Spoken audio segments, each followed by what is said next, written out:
hell or something. Okay, I think we're live. Oh my goodness. Oh, good. Finally. Yeah. Also, wait for Tabitha to tell us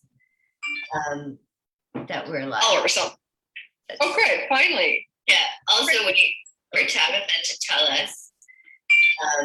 I've got. Okay, finally. Okay, I think that was me. I'm going to take my phone off for a minute because just in case there's something going on with my device. Cool. All right. Yay. Mercury retrograde. We won. Thank goodness. You know, it's not even surprising when Mercury's retrograde that things double down and double up and everything goes wrong. Yeah. And I had a whole thing with getting Zoom to work the first place this morning to upgrade. And so, yeah, this is, anyway, welcome, Lori. Hey, Zara, welcome. Thank you for having me. I can't wait to talk about fertility and astrology, something I'm really actually quite excited by because I've been watching it with my clients and studying it more or less for 3 or 4 years. I think I have some insights that are useful for people, even if you're not an astrologer. I'm so excited to be here with you, Lori. And just to let everyone know that I have recently fallen madly in love with Lori Lothian, who I declare as my personal astrologer as well. So it's been such a pleasure. I met Lori last summer in my first session with her, and it was literally, as you read my newsletter, life-changing. Because for so many years, you know, I've watched people's trajectory in life take a certain series of steps, and I always was confounded by, well, you know, why is my life not going that way?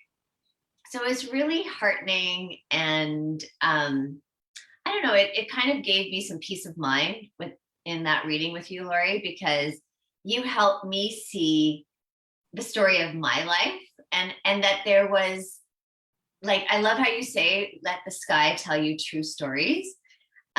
Because the story is there written in the sky. And as much as I don't like the idea that, you know, our stories are already predestined, it was really helpful for me to be able to have some other source of information that corroborated how my life has unfolded until now. So, and it was really cool when you told me, Lori, about at age 45, things would shift in terms of, you know, I think you called it, oh, I forget the name, some kind of the perfection age, I think it's called. Mm-hmm. So I didn't quite get all of that. So I hope there's so much to know and understand in terms of astrology. And Lori's I think you've been working for 30 years in this field. Is that right? I started in my 20s as an avid learner and actually ghostwriter for astrology books for Berkeley Press. And then I became a hobbyist, and then I became a professional over the course of 30 years. Yes. So, I mean, Lori is clearly a master in her field, and she's continuing to study. So I know you're doing your second year Hellenistic training, and everything. I watched Lori's YouTube videos, so I highly recommend you check out her channel on YouTube as well. Lunatic Astrology is her business name. Yeah, I would love to dive in with Lori and find out what you have to say, Lori, about the astrology of fertility. Yeah, thank you so much. Well, first of all, lunatic is Luna, the moon, right? And it's interesting, we're talking about pregnancy and fertility, and of course, you're the moon goddess. That's one of the primary indicators astrologically of issues with having a baby or challenges with fertility, but also indicators of where things can actually flow and be remedied. You know, sometimes we do have a sky that tells us true stories, and some of our story is kind of like a hard script that you can't script doctor. But there are things when it comes to fertility, and I've seen with many women, where the challenge around fertility has to do with the moon in their chart, which is something that can be remedied. And I'll talk about that because I created a little slideshow to sort of give some people who are, you don't have to be an expert in astrology from what I'm sharing, but it certainly would also be useful for you, some of you who listen to this later, to pull up your own chart on astro.com or astro-seek.com and look at some of the indicators that I'm pointing to. That said, your natal chart, by the way, needs your birth time. To get a real handle on your own chart, I really recommend, if you want to see me or any astrologer, to do that, because I'm giving broad brushstrokes here in this presentation that I created for us today, but there are a lot of things that I can't cover here. It would just take too long. So a lot of gritty details that I can't bring to bear today, but the general things I can. So I'd love to share a pretty short slideshow. I'm hoping it's no more than 15 minutes. Would that be all right? Sure, yeah, go for it, Lori. Sounds good. So I love slideshows because then I don't have to say anything with notes in my hand. They're just in front of me. So I'm going to share. Am I sharing yet? Not yet. Mercury. Okay, you gave me permission, correct? I'm just going to make sure. Yes, you did. I've got it. Okay, good. Yep. Yay. So here we have the Astrology of Fertility. I love this. I'm going to do a presentation for a conference on this, because the time it took me to figure all this stuff out in my own practice and prepare today made me realize how much knowledge I actually have. So the Astrology of Fertility, my main concerns when I look at a client's chart are what are the family blocks in the chart to having a child that have nothing to do with your body, but everything to do with how your own parents, and particularly your own mother, relationship went as a child yourself. Family blocks. Time openings is a second factor. There are certainly some times where you can try all you want to have a baby. And I could tell you my own story a little bit later. And it's not going to happen based on the time closures. You need openings. And so I'm going to talk about some very simple openings to do with ages that you can use in your own fertility planning. And then partner considerations. You're not, unless you're having artificial insemination, which some people do, just pure straight up. If you're working to have a baby with a partner, even if you're using artificial insemination together, your partner's chart will have to be looked at as well. Your chart alone is not going to give you enough once you're in the baby making phase. Okay, it's different when I say to Zara, years from now you'll have a baby at certain ages, but later on, if she wants advice, I'd say show me the partner's chart. Okay. So, natal astrology is a map and a clock. I love that the sky tells us the time that things are going to happen, which is so great. And it tells us sort of the landscape when things will happen. Okay, you'll see what I mean by landscape as we get going. So it's both a map of a terrain and it's a clock of the when things occur. So there's 3 planets or bodies in the sky that I've associated and correlated with fertility, pregnancy, and children and child rearing. The moon, which is also Selene, the goddess Selene, or you could just say the moon. Selene is one aspect of the goddess. Vesta, Hestia, is the same goddess. That's the second goddess. And she's an asteroid in the chart. And she's Vesta from the Roman tradition, and Hestia, the keeper of the hearth flame in the home in the Greek tradition. And then Ceres and Demeter. Now, Ceres is how most people pronounce her, and Demeter are the same goddess. She is the goddess of the harvest and the things that are fruitful, the cornucopia of goodness on the earth. She's very mother earth energy, but she's also Demeter aspect, which is to rescue, the rescuing mother, the super protective, fierce mother who will rescue her child from all peril. And in the case of Demeter, from the underworld, where Persephone, her daughter, had been abducted by Hades. So those 3 play a big role in our astrology in terms of looking at your chart and seeing how the whole children's story may be looking to play out, as well as what remedies with the moon are possible. Same for a man's chart. It doesn't matter. All these variables work for both genders.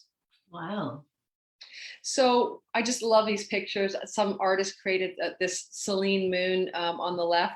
I just think it's gorgeous. And I just wanted to put it in here.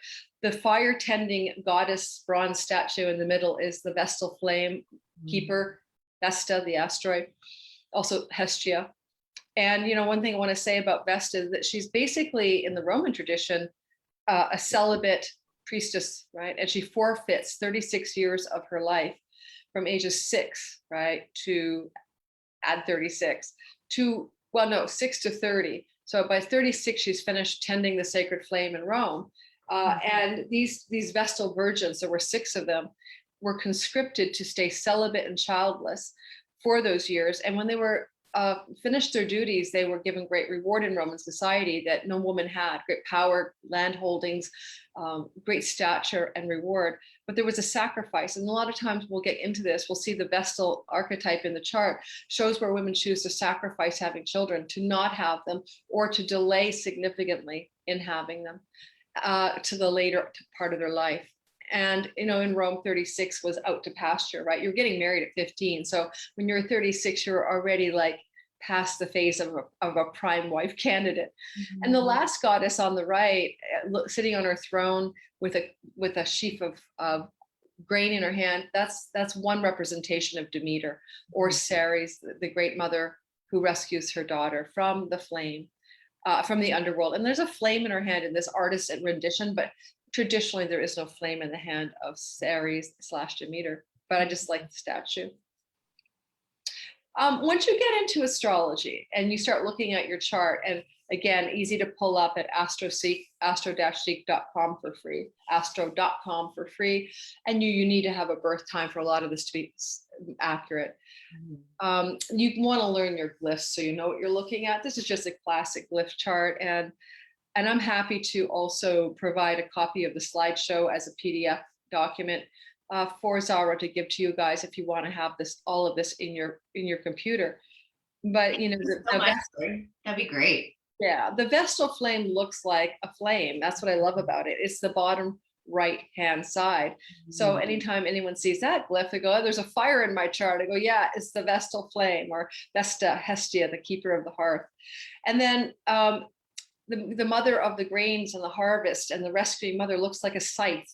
She's the one on the second row, second from the right. And she looks like you're harvesting the wheat. And, you know, that's exactly what she's about. When Demeter / Ceres was bereft and grief-stricken because her daughter was imprisoned in the underworld, she refused to let the food grow, and there was famine and drought in the land. And when she rescued her daughter, then things flourished again. So it's also a part of the story here. We'll get into your own charts if you have a strong placement with Ceres, that you often are sometimes blocking childbirth or children because of the grief of loss. You know, I'd rather not love and lose than you know what I mean. It's the harsh reality of motherhood is the loss, the potential crushing loss of a child. And so a lot of times that asteroid in the chart will show where that fear is, and we can work with that. In astrology, there's only one house of 12 houses in a zodiacal circle. So, you know, the sky map at the time of birth is a 12 places or 12 equal sign pieces of real estate. And I say equal sign because Hellenistic astrology doesn't work, and none of what I'm teaching will work unless you cast your chart with what are called whole sign houses, both available to choose from house systems at astro.com and AstroSeek. And these 12 equal size 30-degree pie slices, only one has to do with having children, and that is the fifth house. So it's pretty darn simple to begin with, to look at what's going on in the fifth house of children, pregnancy, the muse, creativity, inspiration, and sexuality. That will give us a big clue to yay, nay, thumbs up, and remedies for fertility. Mostly you want to see conditions of the planets that are in the house, and we'll get to that as we go, and you'll see what's happening. So number 5, guys, is the winning number here. And Lori, will you talk about what happens if the fifth house is empty as well? Yes, we're going to do that, because this chart, this empty Scorpio fifth house, is going to surprise you as to whose chart it is. Okay. Okay, because we're talking about somebody here with a lot of children. So the moon, all right, is the number one indicator of where we have blocks for children. The moon is going to tell us where we have gotten some kind of early imprint from our own mother that may have created a fear of like redoing the story, being that bad mother or difficult mother, or the pain of being that child and not wanting to potentially inflict that on your own child, is often a reason that fertility can be delayed or blocked. It's the easiest to remedy as well. And so Pluto, Saturn, or Mars are difficult planets when they are close to, conjunct your natal moon, when they are square, which is 90 degrees away from your natal moon, or when they're opposite your natal moon, which is 180 degrees, or across the wheel, or on the other side of the astrology wheel. And I don't think that this is enough to stop people from having children, but it's one of the very important factors to look at when there is difficulty or concerns around fertility. So the other one we mentioned was the rescuing mother, and this is a great little graphic from a picture done in the Middle Ages of the mother rescuing her daughter in the underworld, or from the underworld. So she's basically going to be positioned in the 5th house when having children is important but complicated. I have a strong connection with this asteroid in my own natal chart. She is in my 5th house. And so I can really speak to that. I delayed having my second child. I was so traumatized by the sleeplessness of a colicky child in Manhattan with no support as my husband traveled 6 months a year. And I was really, really taken to my own underworld with Ceres in my 5th house. Then I have a daughter for whom there's been a cascade of mother rescue stories going on, me having to rescue her. But you often find that this asteroid Demeter Ceres will be in the 5th house if children will be happening. End of story. It's just that you can definitely say that the children's story becomes quite intense. So looking for her placement there is pretty well guaranteed that children are most likely to happen because she is a mother asteroid. So if she is, however, afflicted by difficult aspects from the difficult planets of Mars, Saturn, or Pluto, then you can see where some blocks are to having children and what might need to be worked around. And there are always workarounds with the moon and Ceres in terms of remedies and ways to come out from underneath that kind of challenge in a chart. These are not hard scripted no's with the moon and Ceres. They're often quite flexible to look at them and see what they're really trying to say. I often find that as well, this feeling that freedom and motherhood are opposite, like personal freedom and being super responsible and tied down to being a mother can be one of the challenges of that asteroid, especially in the 5th house, as well as that fear of grief, the fear of loss of a child. And I will speak to that right now because I had trouble conceiving my daughter. Took a year, and I will bring that up in some timing markers to show you guys later. And I ended up having a polarity therapy body session done sometime in that, well, after about a failed year of trying to get pregnant. And in the session, the thing that came up was my fear of having to lose a child. And I didn't even know I had that fear. I didn't experience that with my son. And it was in my subconscious or buried within me. And maybe from another life, I don't know. It came out in this very emotional polarity therapy table session. I got pregnant 2 weeks later. Wow. So I let it go. I released it in a big, catharsis, basically. And then all was well. And I am that Ceres goddess in the 5th house story. So, and I've seen other things like that. The other one is that old Vestal flame tending goddess, the one who sacrifices 36 years to keep the hearth fires burning in Rome. That's for the purpose of securing peace in the kingdom. So when Vesta is in a person's chart on the high noon of the chart called the midheaven, the MC, that represents your career or often your calling in life. It means you're devoted, you're perseverant, tending the flame of your career. It's extremely common that this is a very, very strong marker of someone who chooses career over children or doesn't know how to reconcile focus and devotion to career versus children. And sometimes that polarity between mothering and being a successful woman in the career world shows up as a block with Vesta on the midheaven. And if people do have children with Vesta in the midheaven, they will always talk about their dilemma about raising their children and also having their career. And the career will win out. These are often mothers who have nannies or lots of help, or the husband becomes a house husband or whatever. The Vestal energy in the 5th house, even if it's a man or woman, this is back to that 5th house, is a strong correlation in my experience of the question of children. It's that celibate nun energy that is representative of the Vestal flame when it's in the house of fertility and pregnancy that's at odds with that. The Vestal virgins never had children, even when they graduated from their service. So it's like literally sticking a nun in the house of children. So there's an incompatibility with that, and it has to be dealt with. So that's that is one of the harder aspects to overcome, because it is incompatible. An astrologer can help you look at where you can find a runaround for that. Now, of course, not everybody who has Vesta in the 5th house, men or women. I had a guy client yesterday, an artist from England, and he had Vesta in his 5th. And I said, "You didn't have children, right?" And he's, "Oh, no." And I go, like, really, it's just as good for men.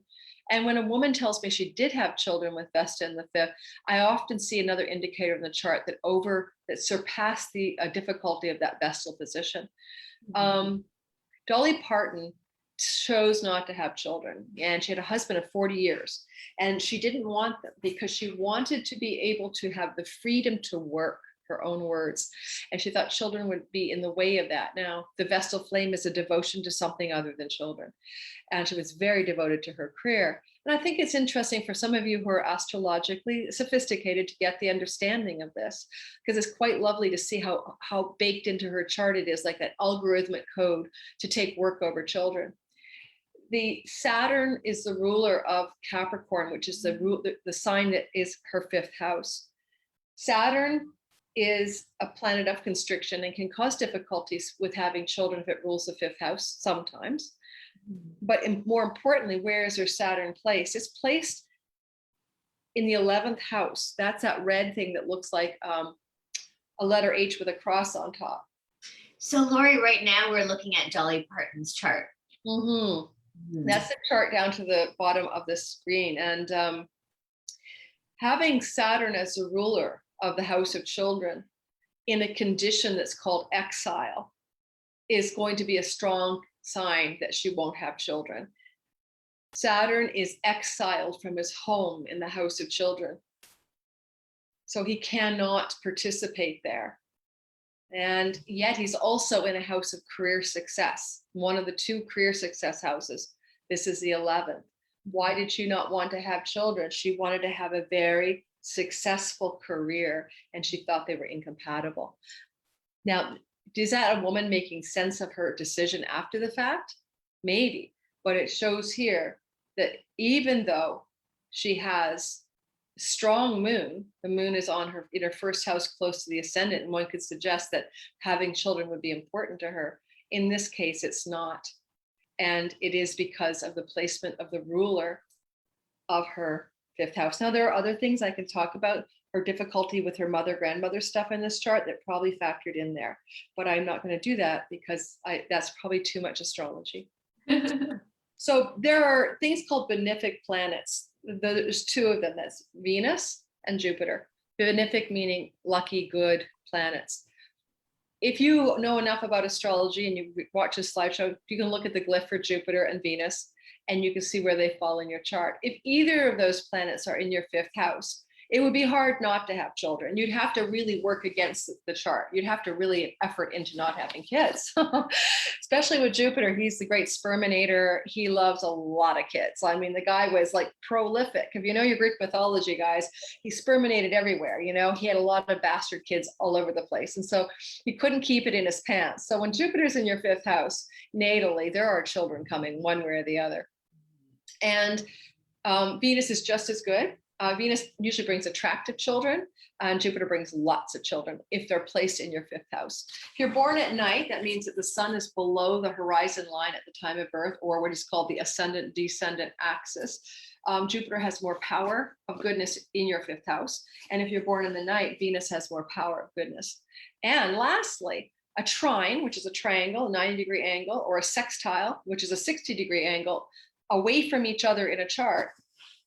Jupiter or Venus are either of those angles away from your 5th house, okay, or planets in your fifth house, they're supporting you to have children. They're saying, team us, let's get a baby going. So, you know, no matter how things could look at on a glance, like delays in children and all of that, children will be happening with those planets in those relationships to the fifth house. Can I ask you a quick question about how, like, if the number, let's say you have one planet in one house and another planet in another house, but they have the same degree number, is that how you decide if it's a trine or a sextile? Well, in the ancient tradition, we would just say a whole sign trine, but a trine in modern astrology, in this case, a trine would be a planet within 10 degrees of another planet by 60 degrees away.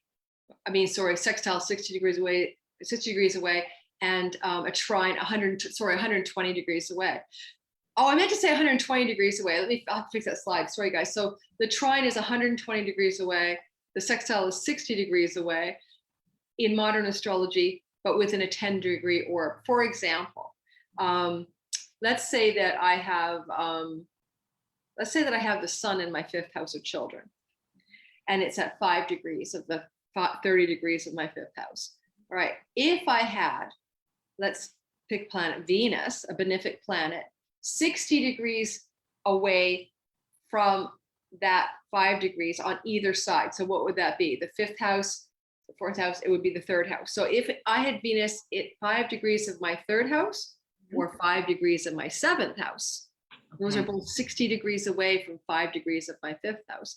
So Venus in the seventh, Venus in the third, Jupiter in the seventh, Jupiter in the third. Those are signs of fertility.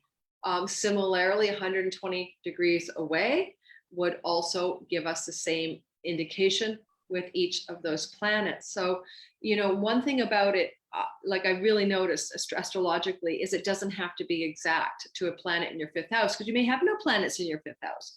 So it's just good enough to have Jupiter and Saturn in houses that are 120 degrees away and 60 degrees away. That's all that matters. And so 120 degrees away then is your first house and your ninth house. So Jupiter in the ninth, Venus in the ninth, Jupiter in the first, Venus in the first. Okay, those can really, really play out without even worrying about aspects by degree to opportunity to have children despite other challenges in the natal chart. So that's really helpful, because now I get it, Lori, because each pie slice of the chart is 30 degrees. So then it's really easy to calculate where is 120 and where is 60 degrees. Yeah, absolutely. So when I redo this slide, I'll probably just say, you know, at the very bottom, I'll add another line that'll just say, make it simple for you guys, you know. Yeah. So first house, third house, my brain, seventh house, ninth house, Venuses and Jupiters are supporting having children. Got it. Okay. Yeah. See, I just made this for you so that you're helping me clarify. So the opposite is the bad guys, the malefic planets, Mars and Saturn. And if you're a modern astrologer, you might throw Pluto in there. But I'm just working with Mars and Saturn because I'm Hellenistic right now. So mostly. So Mars and Saturn are difficult planets. No two ways about it. And so they could do the opposite of the good guys. So Saturn in your fifth house can mean you have children later in life. 9 out of 10 times, it doesn't stop you from having children, but it can make it difficult. There may be some difficulty getting pregnant, or you may decide to have children when you're quite a bit older than the average childbearing man or woman. And then also it can show up as, you know, you also having some success through Saturn. I want to say that within the slideshow. If you're a day baby and Saturn's in your fifth house, it often means that you have to have perseverant, focused, disciplined ways of getting pregnant. Like it's not fly by night. It's like you got your thermometer, you're on your schedule, you're in your time, and you don't give up. And you're like, it's Saturn. It's dedication and perseverance and discipline. So you'd approach fertility with that mindset. And if you're a day baby, Saturn in the fifth house would demand that you go in that direction in order to achieve pregnancy or conceive and all of that. Mars in the fifth house is very standard miscarriage marker, but also abortions. A lot of times I'll look at a client's chart and say, well, did you have an abortion? And that's the Mars in the fifth. Struggles with conception as well. and maybe sometimes needs for surgical interventions for conception or labor, even for labor, sometimes, more often than not, Mars will mean that a labor involved a C-section or something. If you're born at night, though, Mars is much less difficult here. So it's more intense for the people who are born when the sun is above the horizon. So, often know if you're a day baby, right? You're born at one in the afternoon, you're a day baby, but sometimes people are born at sunset or sunrise. And that's where you just go to your chart, ascendant, descendant line across the chart is the sun below that line, then it's dark outside. Right. So similarly to what we talked about with the trines and sextiles from the Benefics, Venus and Jupiter, squares, which are 90 degrees, or oppositions, which are 180 degrees away from the fifth house, from Mars or from Saturn, can give difficulty with fertility. Mm-hmm. And there are other factors that mitigate that for sure, but that's definitely a classic challenge. And so what's opposite the fifth house is the 11th house. Do you have Mars or Saturn in your 11th lined up looking down at the fifth? Okay, that could be a bit of a challenge. It doesn't always work out that way, but it definitely can be. Similarly, squaring the fifth house, if you go, the fifth, the sixth, the seventh, the eighth. So the eighth house is squaring and the second house is squaring 9 degrees away from the fifth. Do you have Mars in either of those houses or Saturn? Now, I have Mars in my second house, squaring my house of children. Did I have problems with children? I did. I had a hard time conceiving my second child. Mm-hmm. I also had precipitous labor. That's so Mars with my son. I also had, there were things that kind of were challenging. My daughter, they had to induce me. Mars can bring difficulties or challenges, but they weren't deal breakers because I have enough other things in my chart that are good, that mitigate that Mars squaring my house of children. Right. But, that's where the astrologers can see the bigger picture. Now, here's something fun for everybody. I'm going to talk about fertility ages, okay? There's something called perfection ages in ancient astrology, and they're very simple and accurate. And to make it simple for you guys, I gave you the ages here. These ages in green are the most fertile ages of your entire life. Of course, I didn't go into the 50s and 60s, okay? But I tried to pick what I thought was the natural fertility range. So these ages of 16, 28, and 40 are golden for conception and also ease of childbirth. The other ages in black are good as well. These ages trine the house of children, okay? So the 16, 28, and 40 years old is the fifth house ages, but the other ages in black are trining, and that's a very positive connection to the fifth house and will invite pregnancy and ease of childbirth and conception. So in general, these ages matter. I want to tell you guys a funny story while I'm on this part of the story. I had a girlfriend who had a son when she was like 22 or 3, and then waited a long, long time. And now she was at the end of her 30s and wanted to have more children. And so she started trying and she was not able to get pregnant. So finally she sought medical intervention and fertility treatments. And she finally got pregnant with her daughter, second child, at the age of 40, that green number there. And she was so happy, all that, worry she would never have a child. She wanted a daughter, she got one. Then she was like, wow, it took so much trouble to get pregnant. I can't remember what the issue was, whether it was her ovaries or her husband's sperm, but one of the two were acting up. And so she was like, got what I came for, 2 thumbs up. Then she's just having great sex all the time with her husband and just having a normal life. Boom, knocked up with a second child, no fertility treatment. At what age would that be? 44. Wow. The next fertility age. Oh my God, I know. She was like, I can't have a baby at 44. I said, it's too late. You're pregnant. That's great, Lori. I think it gives so much hope for women who have been struggling with fertility to see this information. And it actually kind of explains a lot when we're in these different fertility forums of women who are having children in their 40s. And I'm always shocked when I see 48, and now it kind of makes a little bit more sense. Yeah, and it's interesting as well because there's more fertility ages coming. So also these are good, but not as good as what we talked about already. Okay, so the third house ages and the seventh house ages. And the reason that these are offering up sweetness for fertility and for ease of childbirth and all of that is because they send rays of sextile energy to the fifth house. And sextiles are the nature of Venus, a benefic. So a lot of people will find that these ages also produce conception and or childbirth, even when they're not trying or thinking they're going to have a baby. As I said, my girlfriend didn't expect a 44-year-old pregnancy. And yet, these are also auspicious level 2 fertility ages, I call them, Yeah, I love that. And, I even put 14 in there because why not? But, if sometimes young girls get pregnant in their, high school years, and that's one of those ages to really watch out for. If you're a mom, you can tell your 14-year-old to be careful. Right. So difficult ages. Now, these are definitely times where it's way less auspicious or simple or easy, okay, to have a child or get pregnant or whatever. And this is just a rule of thumb, but, keep it in mind. These are houses that are in aversion to the fifth house. They can't see it. And these ages correspond to those houses. And I often say when someone's really struggling to have a child at one of the aversion ages, to give it a rest.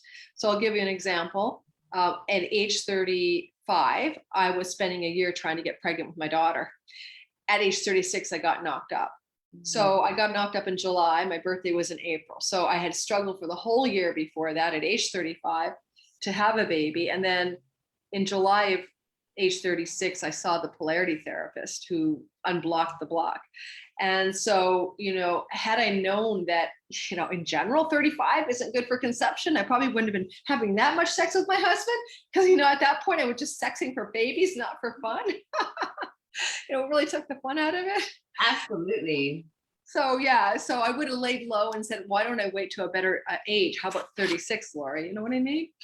I love this. This is so helpful, Lori, because especially when we have this idea of like the pressure is on because of the age, this really changes our perspective of like, actually, maybe this year there is other energies at play that make it more difficult. And so it's always nice to have like a bigger perspective around age and fertility. Yeah, and all of these ages that are on this chart for the difficult years, all you have to do is wait, because it's going to be, these on the ages on either side of 35 would have been fine for me to try to have a baby. You know what I mean? Right.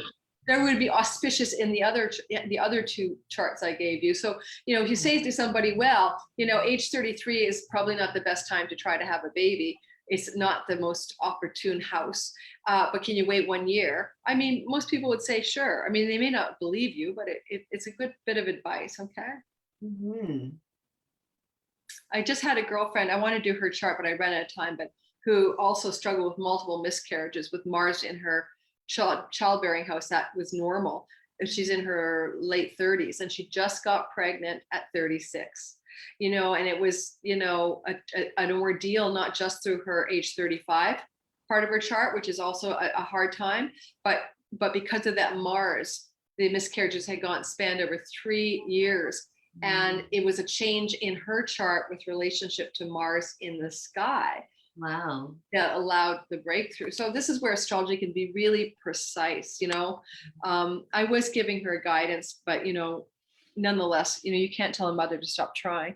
A mother to be. She's now got a beautiful little girl, just a gorgeous little girl, all worked out. But she had to hit 36 for that to happen.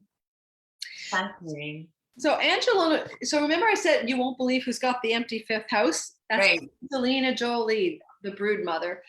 So Angelina Jolie is a mother of her own children and also children she's adopted. She has 6 children. At least 2 are hers, maybe 3. I'm losing track. No, 2 are hers, 3 are hers, and 3 are adopted because one set of twins is hers. Okay, so you can see that this is somebody that you might say, wow, no planets in the 5th house. This woman's doomed, no children. Absolutely not. It doesn't work that way.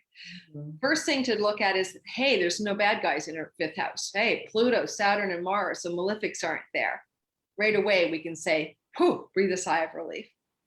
We can also say the Vestal flame isn't in her 5th house. I taught you guys that. That can also cause problems. Ceres isn't there, the great mother, Demeter energy, which can cause difficulty with pregnancy and complications and a difficult rearing of those kids, and that's not happening either. So right away, she's got a clean slate in that fifth house.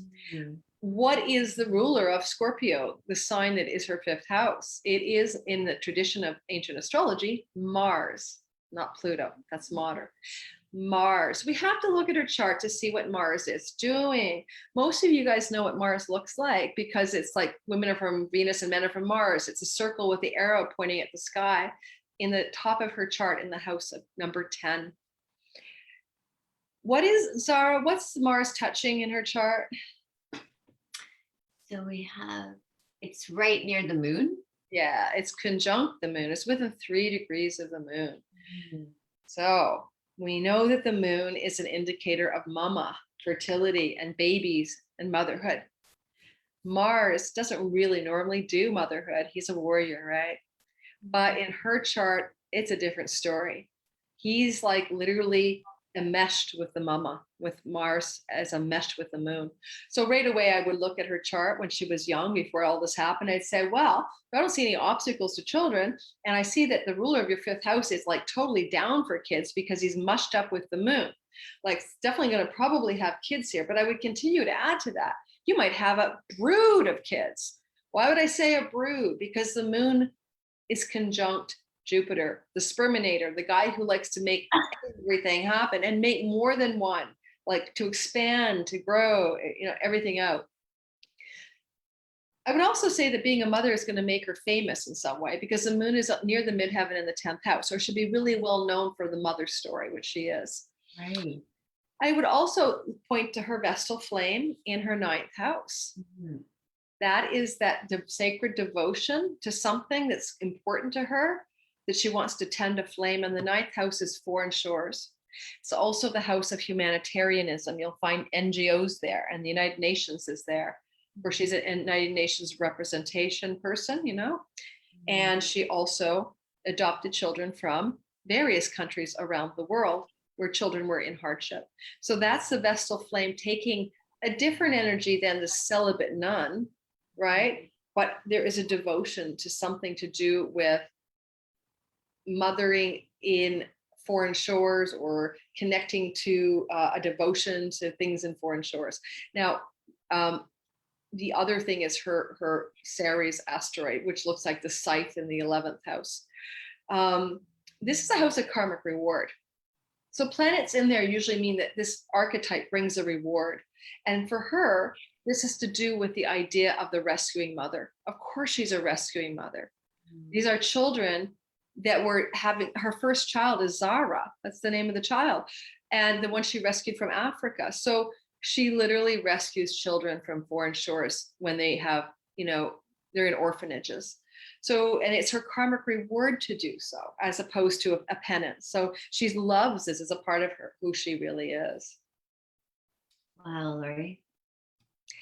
Now, what about the timing factor? I told you guys about all those good years and bad years for fertility and stuff like that.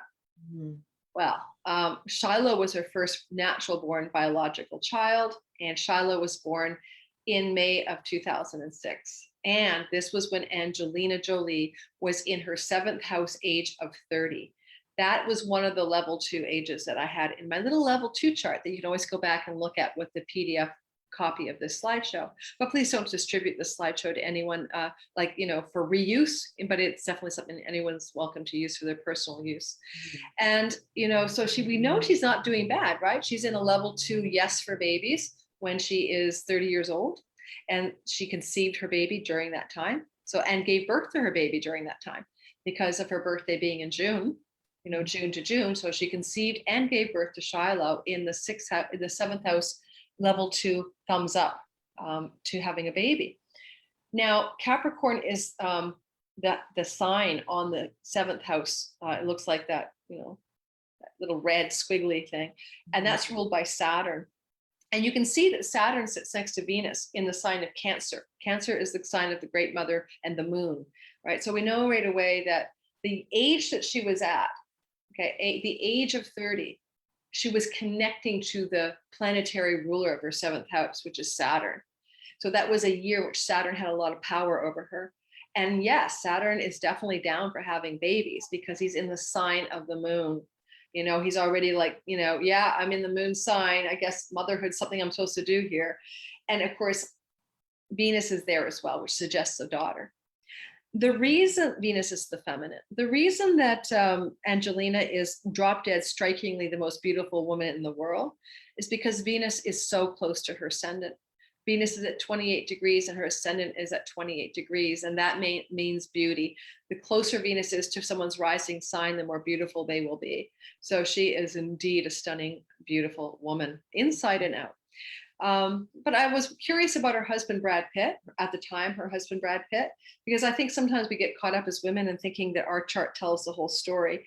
And I love how his chart dovetailed and supported this commonness of having a child together at this time in their lives. Brad is almost, I think he's 12 years older.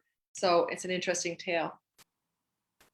So Brad has what planet in his 5th house? Have you learned your glyphs yet, Zara? The little yeah, I see Jupiter.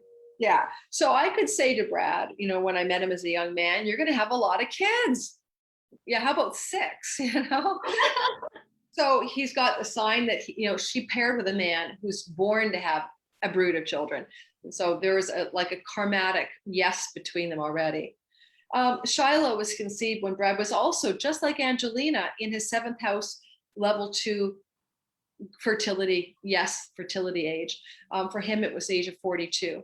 For her, it was 30. They're both 7th house ages. You'll see that again on the chart when you look later, and you have these slides. And the ruler of his 7th house at the age of 42, when he participated in conceiving Shiloh, is Gemini, which is the planet that owns Gemini, that owns the real estate of Gemini, is Mercury. Mercury is conjunct the moon in his chart. That's going down to the 2nd house, looking at the symbol of the moon, which we all know what it looks like. A moon is a moon. And then there's a little circle with the antenna on top next to the moon. That's Mercury. Just like his wife, the Lord of their 7th houses was conjunct the moon in their chart. So reminding you that Angelina's Lord of her 7th house, when she was in a 7th house age, is conjunct the moon. Same with Brad. Well, not conjunct the moon, I'm sorry, for her in the sign of the moon, and for him conjunct the moon. So when he's in a 7th house age in his life, there's a strong call for procreation, fertility, and yes to that story. And again, in this story for him, Mercury moon conjunct Venus suggested a daughter. And I find it interesting that both of their charts suggested a female child, but I do believe that Shiloh is playing around with gender. And I remember reading stories about wanting to wear guys' clothes, having short hair, but biologically female. I think that's it. Wow, Lori, that was amazing and so insightful. It's a lot of information, and I'm excited that we will get the slideshow so we can look at it and try to make more of an application for ourselves. And also, I think, like you shared, I love the level 1 and level 2 fertility ages. And I remember from our reading, I don't know if there's some snippet of information that kind of could help place, maybe even from my own understanding.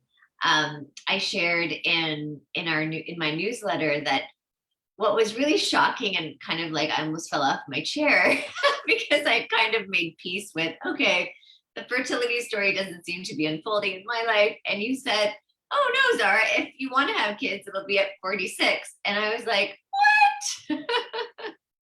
Yeah. And so because I dump the data after I do readings for clients, I'm going to open your chart up and see, and I can share it if you like, to see what it is that I was looking at.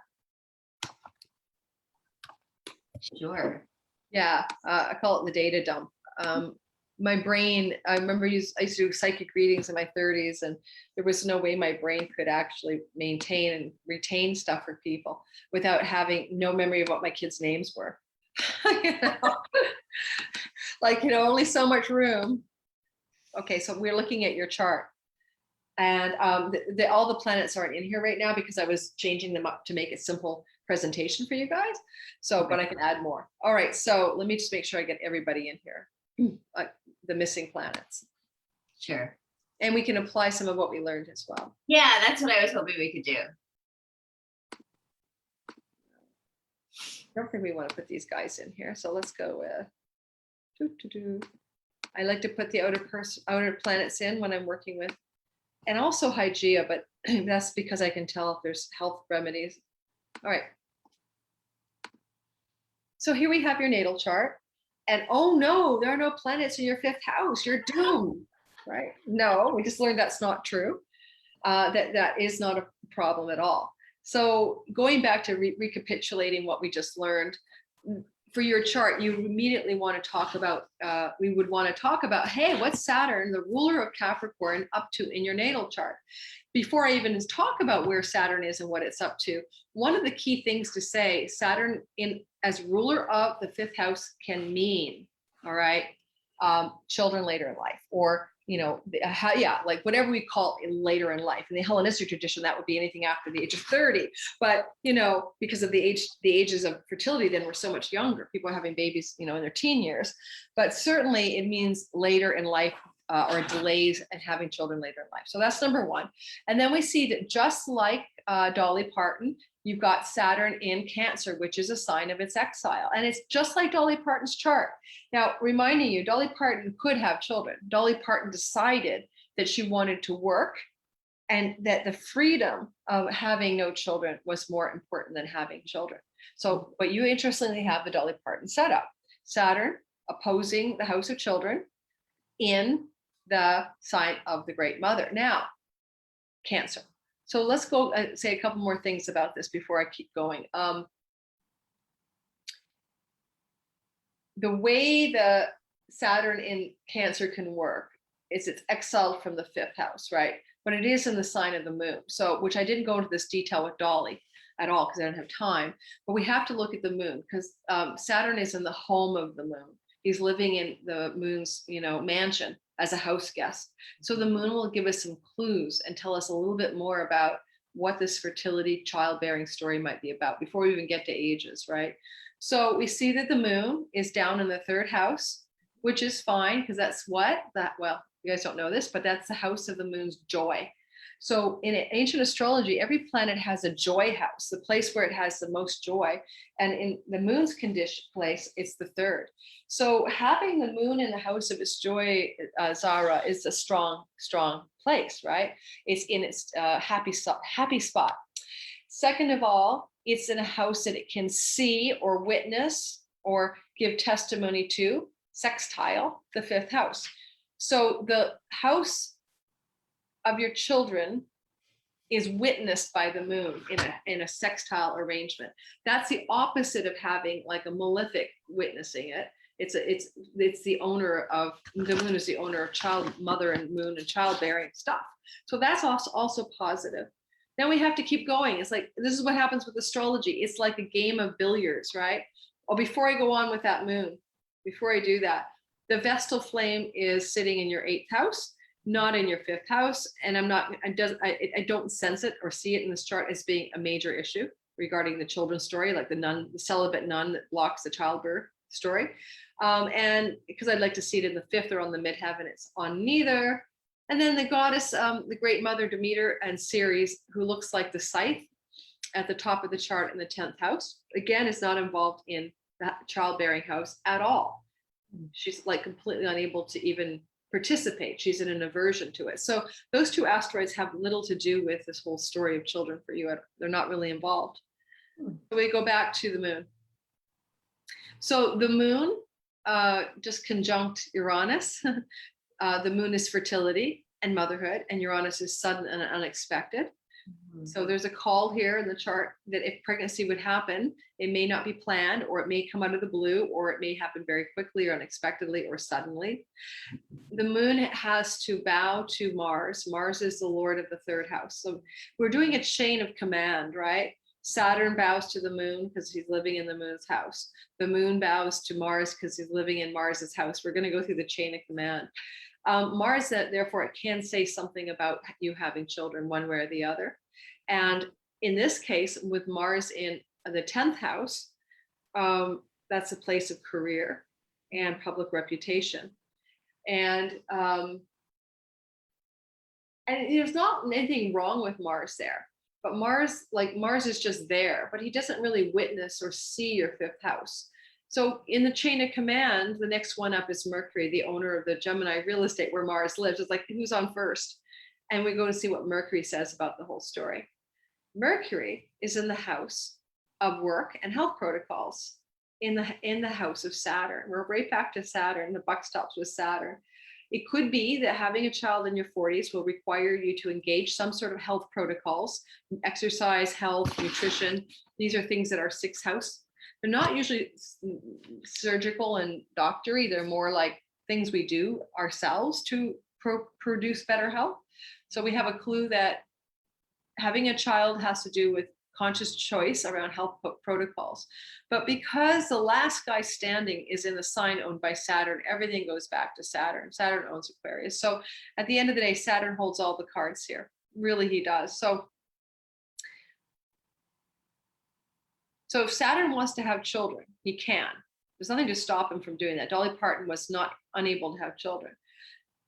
The question would be, why is Saturn hanging out in the 11th house instead of the 5th house? Well, you're a classic Saturn in the 11th house person because you have a program, a teaching, and a community. Community is 11th house, revolving around the theme of Cancer, fertility, lunar cycles and rhythms, and the moon. And Saturn is the organizer of that and the head honcho and the expert authority of that. So in order for this to actually be really effective for you to get Saturn to go out of the 11th and spend time in the 5th, you're probably going to have to step away from as much work as you do. And it's a little bit like Dolly Parton to choose to be a fiendish worker. I actually think it's funny that one of her famous movies was 9 to 5. You know? 9 to 5, that whole movie about the working girl in the 80s. Okay.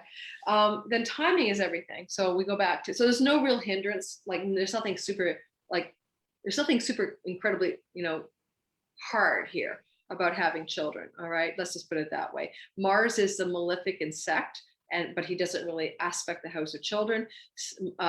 Saturn is a malefic, but we can see how this is a matter of choice from everything I've said. So let's go into the timing markers. How old are you now? 45. Okay. So we look at the age of 45 and we make some assumptions about the story so far. Did you ever have a pregnancy before? I did at 18. All right.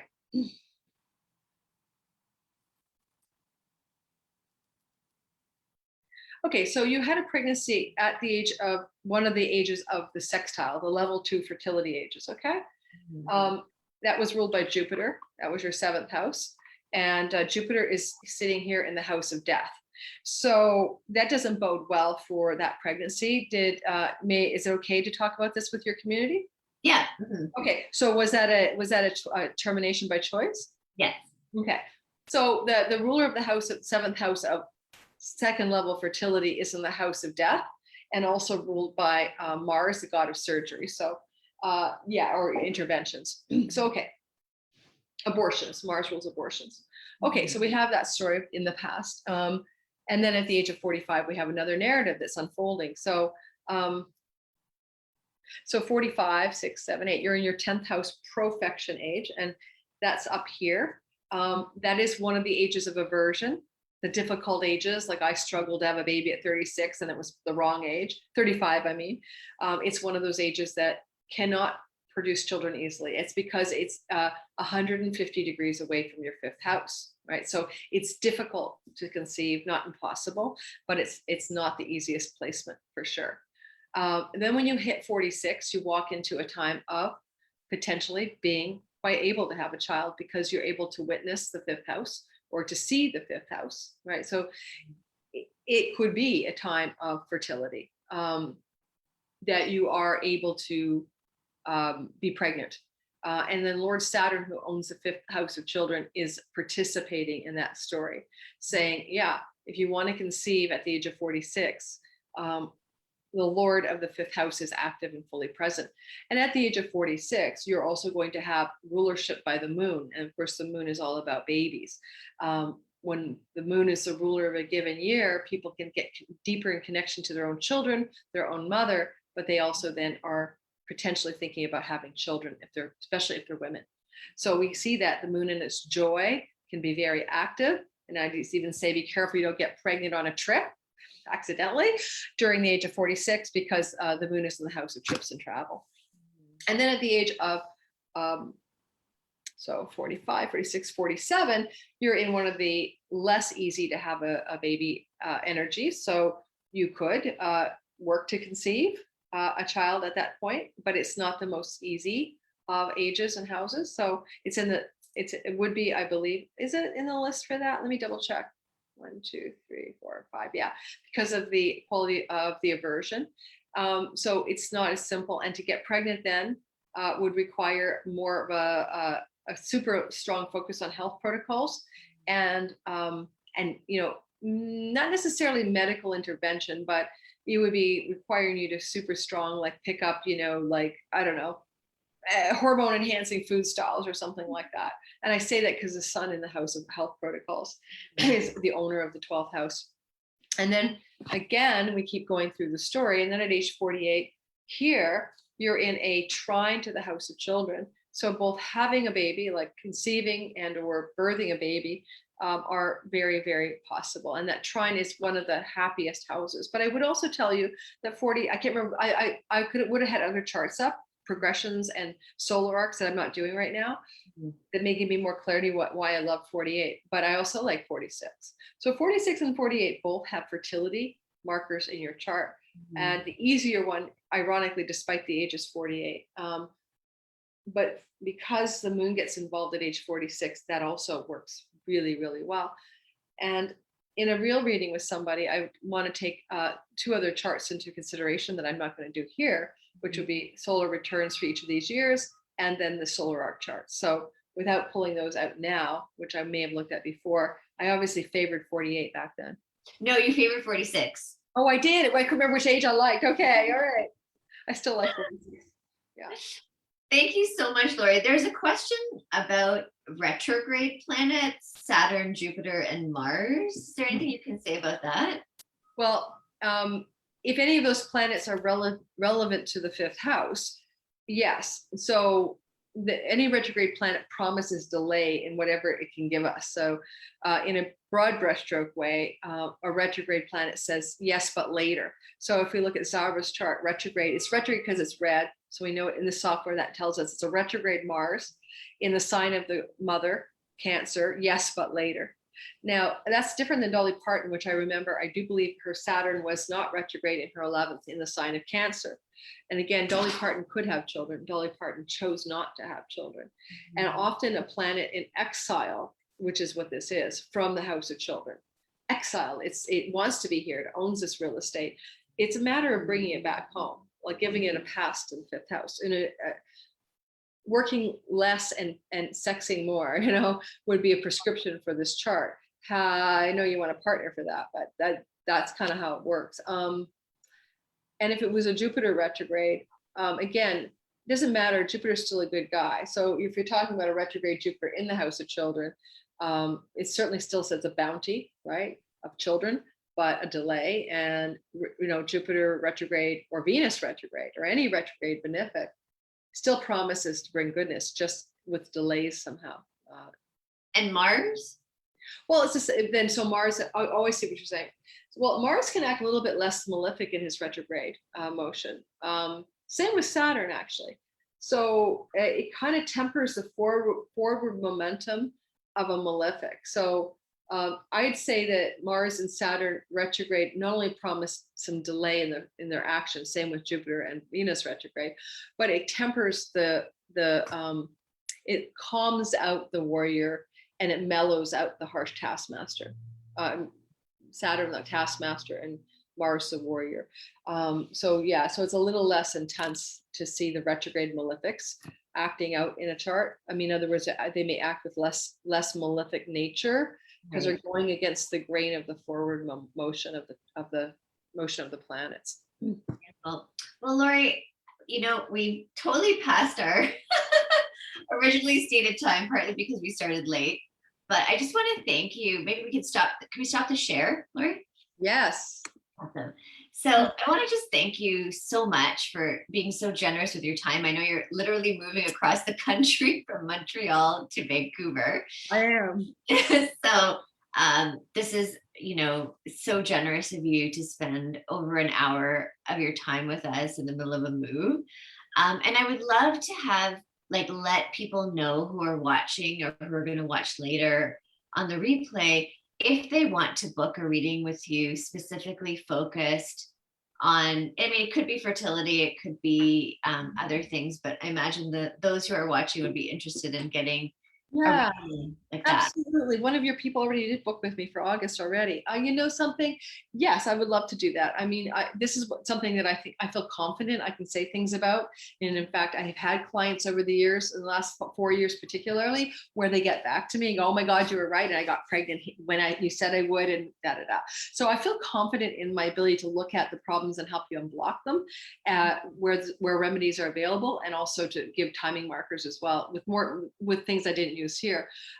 I am booked out all the way till August because of my move. I've taken some time off in August. So in July. So I'm available starting in August for sessions again, because I'm full all through June and into July. But what was I going to say? There's another thing I can also look at, which is something we didn't cover here. It's called a horary or burning chart, burning question reading. They can also help with fertility questions. Like, one person sent me, like, is it my best good to use this fertility clinic for enhancing fertility right now?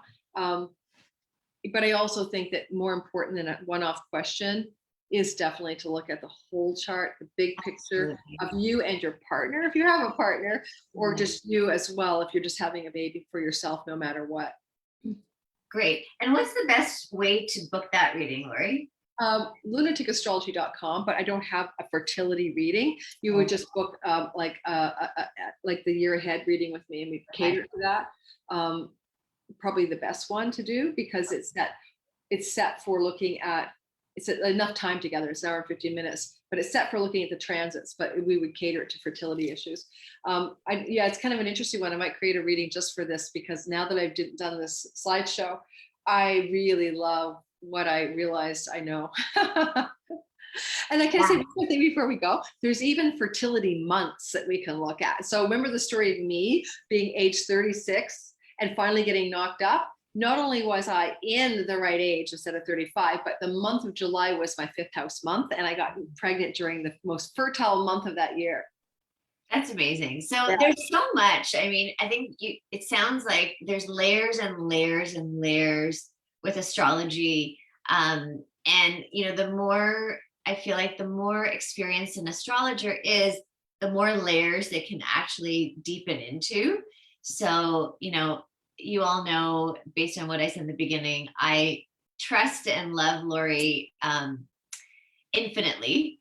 And I don't usually interview people outside really to the community. So I really entrust you, Lori, with my community and clients. And I know that you will do. Well, I would second the motion, because I've had a womb healing clearing session with you. It was amazing. And it was and I'm 59, never too late to do a womb clearing. And it was one of the most amazing and intense and beautiful and resonant and reverbing through my whole life things that I've done. And like, wow. So it's a mutual thing here. I would say that for your people, I definitely want them to be able to have the slideshow. So I will email you the PDF, downloadable of the slides, because then they can extract things like the tables of ages and stuff. Perfect. Yeah. And we will email you all of that in the replay email. So thank you, everyone. Thank you, Lori. I'm so excited to be sharing this with all of you. And happy moving to Vancouver. Yay. Back to my Venus line. Yeah, I can't wait. I'm speaking to Lori at the end of this month, so I can't wait for my actual booked reading. Okay. Thanks, Sarah, for having me. I appreciate it. Thanks, Lori. Hey, bye-bye.